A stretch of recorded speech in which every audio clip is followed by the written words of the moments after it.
জীবনে একটাই টার্গেট, জীবনে প্রচুর ফলোয়ার বাড়াইতে হইব। ঘটনা এটাই, শুধু এটাই চেষ্টা করতে আসি করোনা লাইয়া। তো প্রথমে দুপুরে ভাত খাই পরে আইয়া পড়ছি লোডে। দুপুরে যখন আইছি তখন কেউ নাই, আমরাই ফার্স্ট টাইম আইছি। দুপুরে সবাই ভাত খাইতে গেছে, ভাত খাওয়ার পরে আইবো। আমরা এখন একলা আছি ঘাটের মধ্যে, নতুন ঘাটে আইছি। এদিকে বালু তুলতে আছে, বালু কম আছে। তো আছে আমরা লেবার 3 জন, কাজ করি না 3 জন আছে, রামুদা, জসিম আর পরিমরিচ।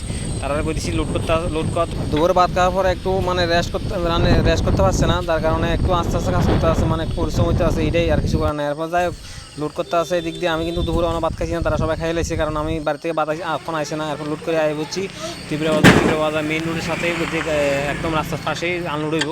তো এই বাড়ি তুয়াইতে 5 মিনিট সময় লাগছে নামটা বার করতে, তুয়াই বার করতে। একদম সঙ্গে আসলো কিন্তু তুয়াই বার করতে কষ্ট হয়েছে। এরপরে যাক পাইবার পরে যে বাড়িতে যাওয়ার কথা আসলে গেছে না। এরপরে যে রাস্তার সাইডে বাড়িটা রাস্তার পাশেই আমরা বারোটা আনলোড করতে হয়েছে, আনলোড করে এরপর আই বুঝছি।